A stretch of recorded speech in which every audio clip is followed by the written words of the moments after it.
Okay, now I'm going to introduce Chapter 11, Transmembrane Transport of Ion and Small Molecules. So as I mentioned before, the plasma membrane is where the molecule exchange occurs between the cell and environment. Again, the movement of molecule across the membrane also need to deal with the hydrophobic core of the cell membrane. So let us discuss the physical property of the pure phospholipid bilayer without any membrane protein first. So the pure phospholipid bilayer are impermeable to large charge and hydrophilic molecules. So the pure the gas molecules such as CO2, N2, and oxygen are small molecules and can freely diffuse across the membrane. The ethanol is a small and charged polar molecules which can penetrate the membrane. And the water and the urea are slightly permeable to the membranes. And the glucose and the fructose, they are large and uncharged polar molecule which cannot penetrate the membrane.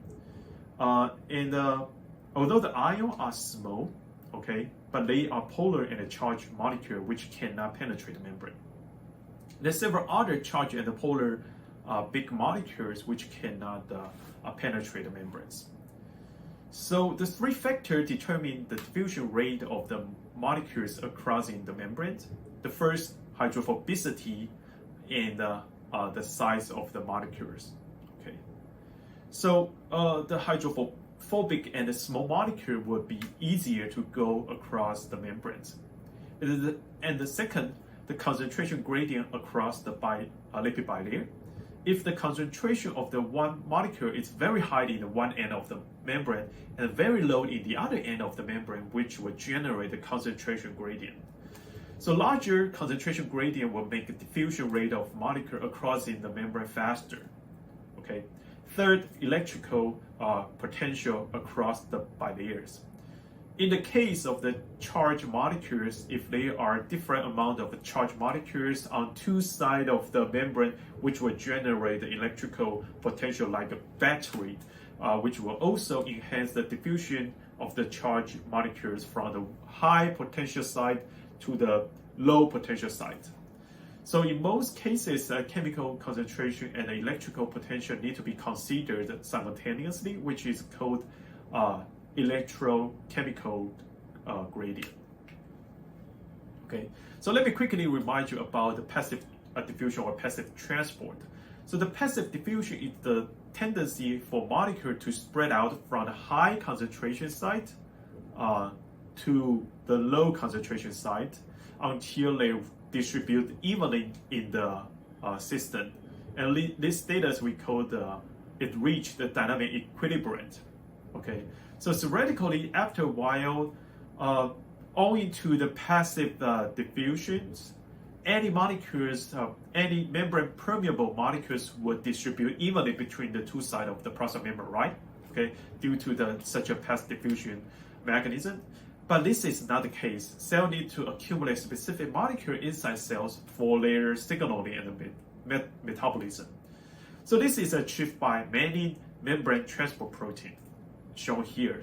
Okay, so ATP, power pump, ion channel, and several different transporters. So in the following slide, you will see many triangle like this.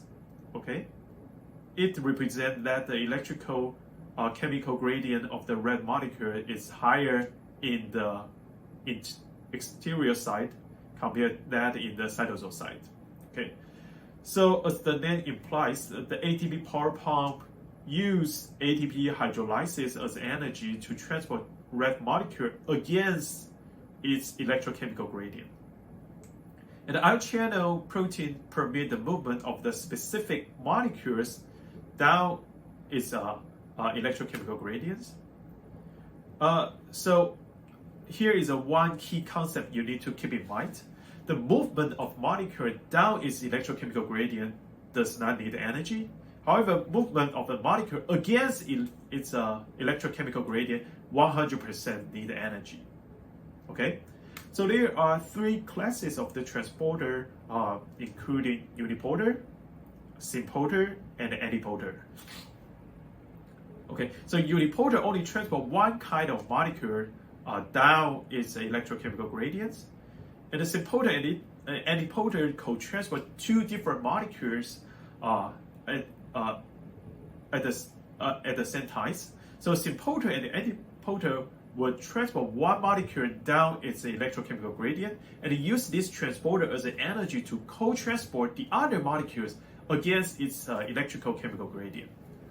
So, but the different part is the symphotor co-transport two molecules in the same direction, but the antipolar co-transport two molecules in the opposite direction.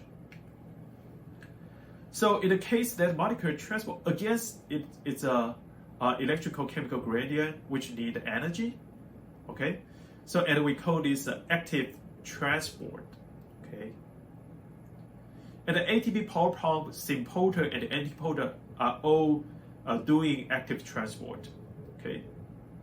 And if the molecule moves down its electrochemical gradient, like the ion channel and the unipolars, this process does not need energy. So ion channel and the unipolar can provide the route of the specific molecules move across the membrane down its electrochemical gradient. We call this a facilitated transport right here. Okay. So the multiple membrane transport protein often function together in the plasma membrane. In this case, the sodium potassium pump use energy from the ATP hydrolysis to actively transport sodium out of the cells and the potassium inward, generating electrical chemical gradient of the sodium and potassium. And the potassium channel will facilitate the movement of the potassium down its electrochemical gradient. And the sodium lysine transporter, symphotor, will transport sodium down its electrochemical gradient and use this transport as an energy to co-transport the lysine. So by doing this, the cell can use energy to accumulate specific molecule in the cytosol and then pump out exchange molecule outside of cells. And this table shows the comparison of the different transport mechanisms, including the simple diffusion, facilitated transport, active transport, and co-transport. So active transport is mainly conducted by the ATP power pump, and the co-transport is mainly conducted by symphotor or antipolar. So it's also called the secondary active transport. Okay. So besides the simple diffusion shown here, all of other mechanisms require specific protein to carry out. And only active transport and the co-transport will transport molecule against its electrochemical gradient, okay? And the ATP active transport use ATP hydrolysis as energy to transport molecules, but the co-transporter is driven by the movement of a co-transported ion down its electrochemical gradient, okay? So they use different energy source. So in this section, we first introduce that large and hydrophilic molecules are difficult to diffuse across the pure phospholipids membrane. Then we introduce the overview of the ATP power pump, ion channel, and the different transporters. This membrane protein can help to transport specific molecules across the membrane. Okay. So here we'll introduce the comparison of the simple diffusion and the Uniport transport. First, the Uniport transport is faster than simple diffusion, okay? And the Unipolar can transport specific molecules. Simple diffusion is not specific, okay? So any membrane permeable molecules can do the simple diffusion. But the Unipolar transport only delivers specific molecules. Okay, and the third, the movement direction is reversible. It can change, totally depends on the orientation of the concentration gradients. Okay, so let me use the GLUT GLUT1 as an example to introduce unipolars. And this is a glucose binding site. There is a glucose binding site in the group 1, okay? And the binding of glucose would induce conformation change from the outward to the inward conformation change. And the releasing the glucose to the cytosol will change the group 1 to the outward facing conformation and ready for the next round. Okay, so the group 1 can transfer the glucose down its gradient without energy investment. So next, let me remind you what is osmosis. So the osmosis is the diffusion of the water across the selective permeable membrane. Okay, so for example, there's a selective permeable membrane only permit the diffusion of water molecules, but not the sugar molecules. Okay,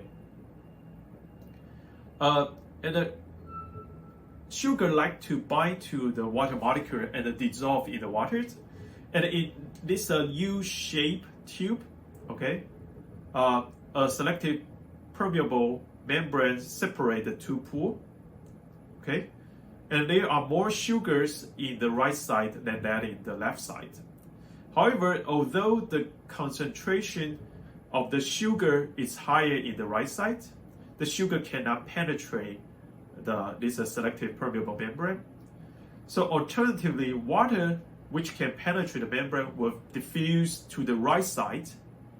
Okay, since the sugar cannot penetrate, the water penetrate. Okay, so it will penetrate the membrane and it will diffuse to the right side to make the concentration of the sugar equally in the U-shaped tube. So finally, it will show the different water levels in this U-shaped tube, which represent the osmotic pressure. Okay, so the osmosis only occur in the system with a selective permeable membrane, and as I mentioned before, the plasma membrane is also kind of selective permeable membrane, right? So osmosis is also important for cells. You must learn about the isotonic, hypertonic, and hypotonic solution before, right? So isotonic solution, okay, is that the solute concentration is the same as that inside of cells. Therefore, no let water movement across the plasma membrane. And the hypertonic solution is that the solute concentration is greater than that inside of cells, so the cell will lose the water and usually shrink. And the hypertonic solution is that the solute concentration is less than that inside of the cell, so the cell would gain water and usually swell and even lyse. So the ability of the surrounding solution to cause the cell to gain or lose water is called right here, tonicity. Okay. So, however, all this event will only happen if the water can easily go in and out of the cells. And as I showed you before, the cell is only, as for the pure phospholipid bilayers, water is only slightly permeable to that pure phospholipids. So, to make water go across the membrane easier, as I showed you before, there's a protein can do this job, is aquaporins. Okay, so this is the protein structure of the aquaporin from the top view. So aquaporin is a tetramer, okay, built by the 4 different monomers, okay, and each monomer form the central pore, as you can see here. There's a pore here, here, here, and here, okay, through which water can move in either direction, depends on the osmotic gradient. And this is the side view of the aquaporin, okay.